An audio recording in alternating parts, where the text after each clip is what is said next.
Recovery, in this story, does not look heroic at first. It looks like a quiet room with iron-grilled windows, no table, no dangerous objects, and a young woman who has run out of ways to escape herself. That is where life is what you make it begins its final movement. Ankita has been admitted to the Mental Health Institute. She has a diagnosis. She has doctors watching her. She has parents who love her but cannot enter the deepest part of her suffering. And she has to do the hardest thing in the book, stay alive long enough to find herself again. Welcome back. In this final part, we follow Ankita through treatment, art, trust, friendship, and the slow rebuilding of a life she once thought was over. At first, the private room feels like a punishment. The windows have grills. The room is stripped down. There is very little to do. Yet this emptiness becomes strangely soothing. For months, Ankita's mind has been crowded, noisy, and violent. Now, in a room where nothing is demanded of her, the emptiness offers a kind of protection. No classes. No letters. No pressure to perform. No one asking her to become the old Ankita by Tuesday, preferably before lunch, because everyone is worried and the calendar is inconvenient. That protected emptiness is one of the quiet surprises of the novel. Ankita expected the institute to crush her. Instead, at moments, it shields her. The same room that looks bare from outside gives her relief because it removes the sharp edges of ordinary life. She does not have to pretend.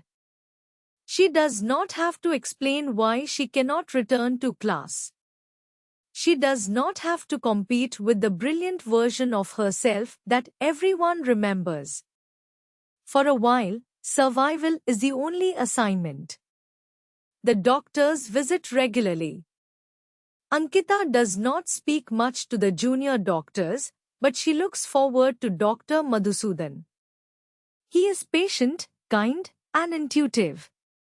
The book makes it clear that his healing power is not only in prescriptions.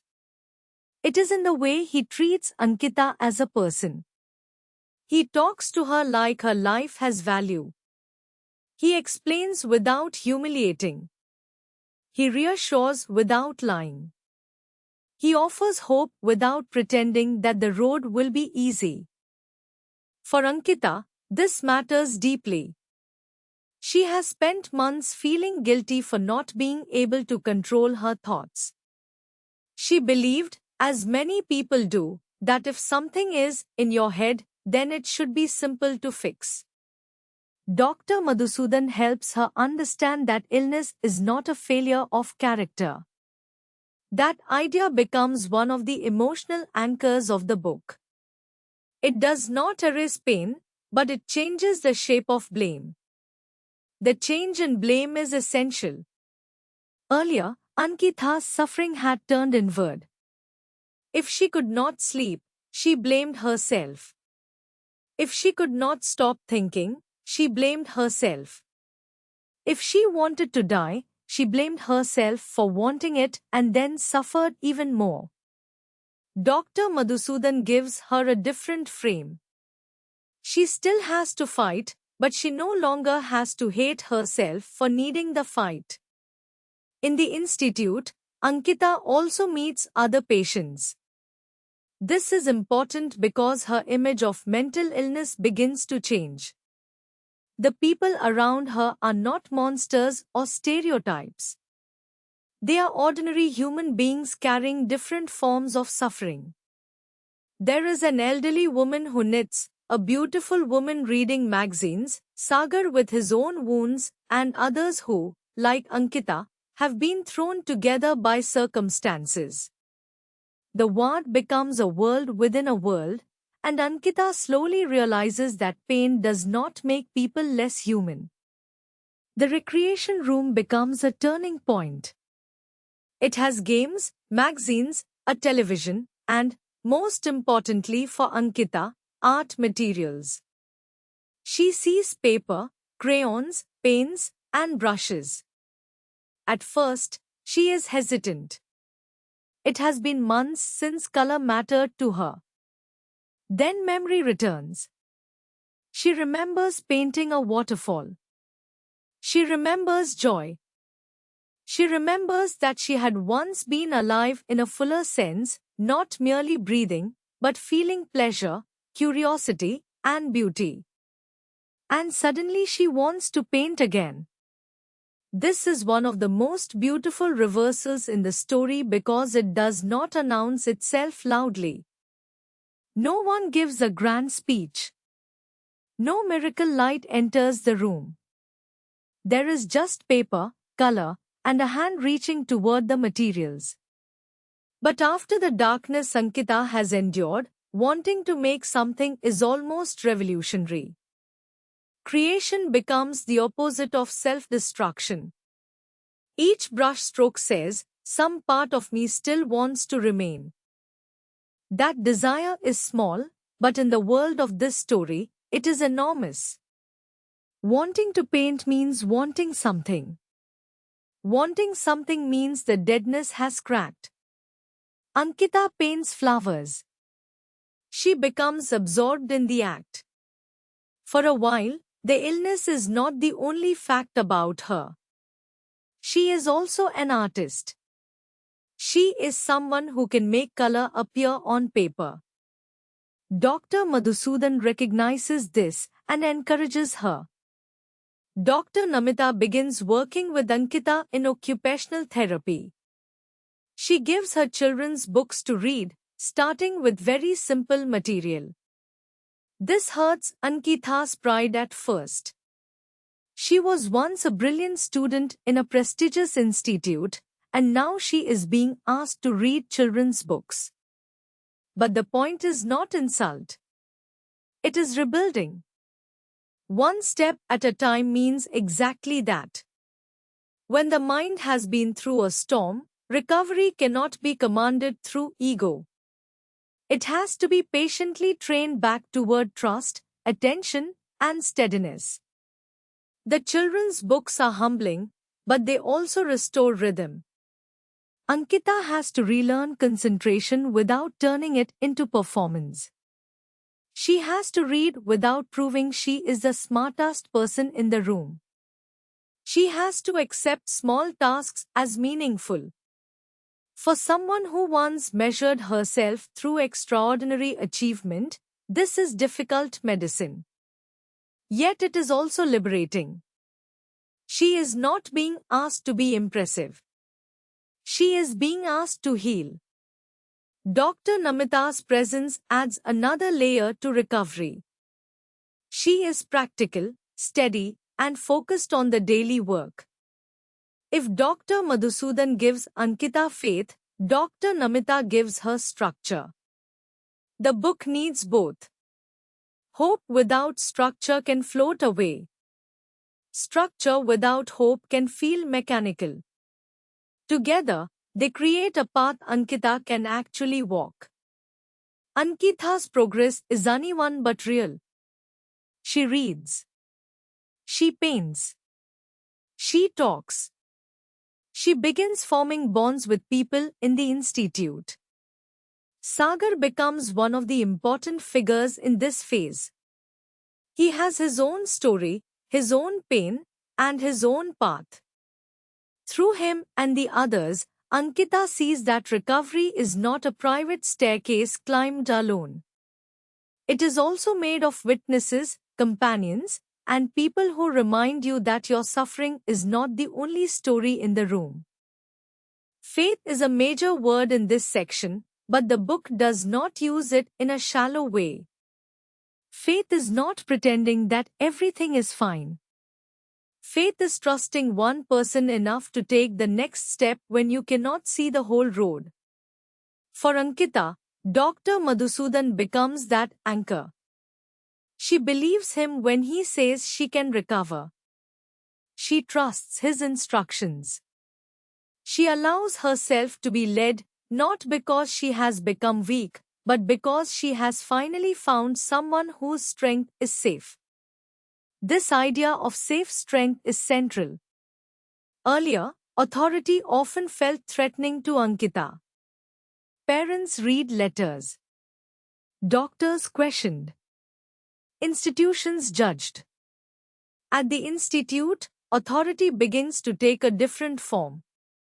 Dr. Madhusudan's authority does not erase her voice. It protects the part of her that wants to live but is not yet strong enough to stand alone. That is why his kindness carries so much weight. Treatment continues. The book mentions medication and electroconvulsive therapy as part of Ankita's care. It also shows the emotional work around them, fear, shame, relief, and the gradual realization that accepting help is not surrender. In fact, accepting help becomes one of Ankita's bravest acts. Earlier in the story, she wanted to control everything: grades, relationships, ambition, image, future. Now she has to learn a different kind of strength, the strength to receive care. As Ankita improves, she begins to prepare for life outside the institute. This is not simple. Leaving is both happy and frightening. The institute, which once felt like a prison, has become a protected world where she is understood. Outside, she will have to face ordinary life again, with all its memories and uncertainties. This mixed feeling makes the recovery believable. If the story treated discharge as pure celebration, it would feel false. Ankita is happy to be free, but freedom also means risk. Outside, she will meet expectations. She will see familiar rooms. She will live among people who remember both the old Ankita and the crisis. The institute has become a place where illness is understood. The outside world may not be so gentle. Dr. Madhusudan prepares her carefully. He warns her not to stop medication just because she feels better. He tells her that people often relapse when they abandon treatment too early. This is one of the places where the book becomes very direct about responsibility. Hope is not the same as recklessness. Recovery asks for discipline. Ankita must respect the illness even as she refuses to be defined by it. He also tells her that she has talent for writing and painting. Ankita jokes that maybe she will write a book someday and include him in it. The joke lands gently because we, as readers, understand that this is exactly the kind of life she might now be able to imagine. Not the old life, where success meant grades and status alone, but a life where pain can become art and survival can become meaning. Before leaving, Ankita gives Dr. Madhusudan a handmade card. She thanks him for teaching her the value of life, love, and time. These are not abstract lessons anymore. She has learned them by nearly losing everything. Time is no longer something to race through. Love is no longer something to belittle. Life is no longer a prize she can take for granted.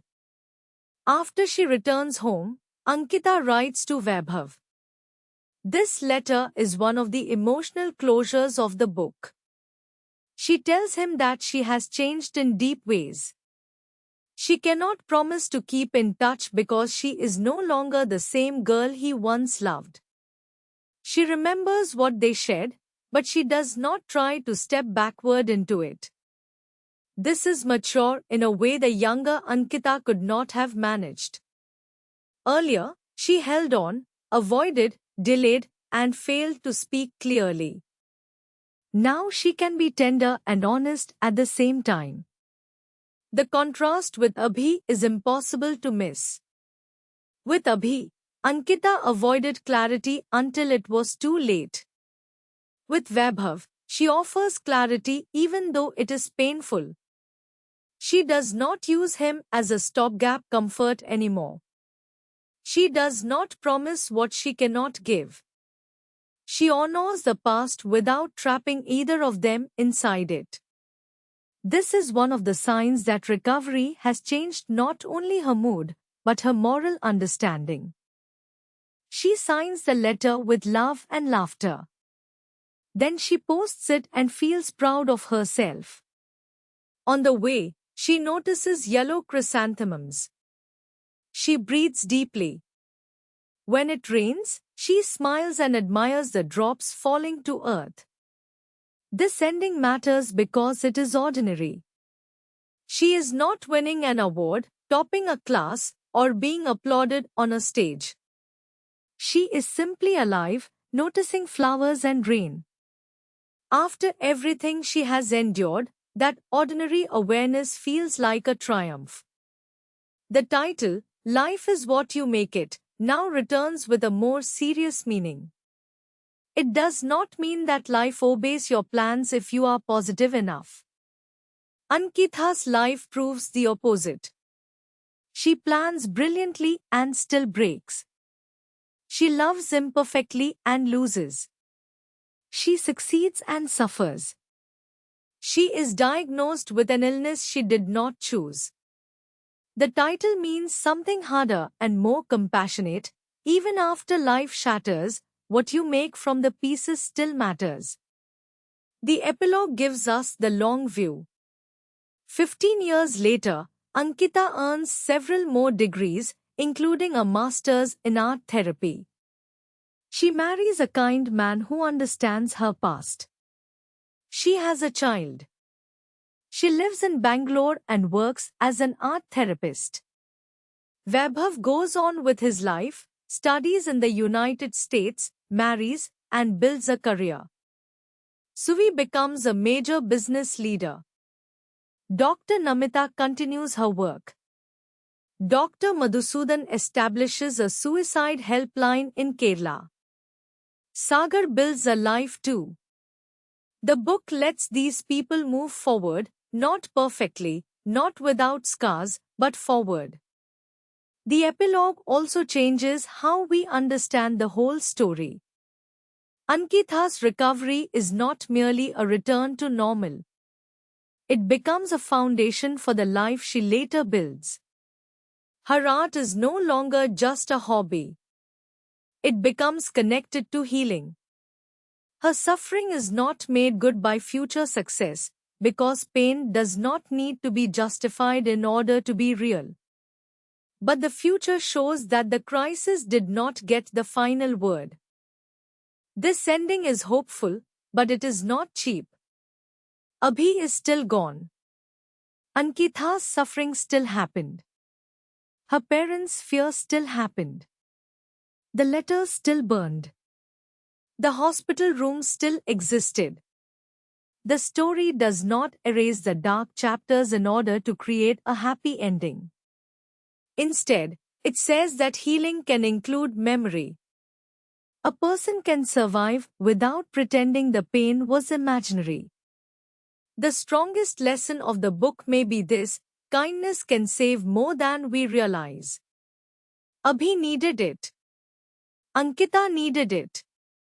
Her parents needed it. In the institute, Dr. Madhusudan's kindness becomes a form of medicine. Art becomes a form of speech. Friendship becomes a rope. Faith becomes a bridge.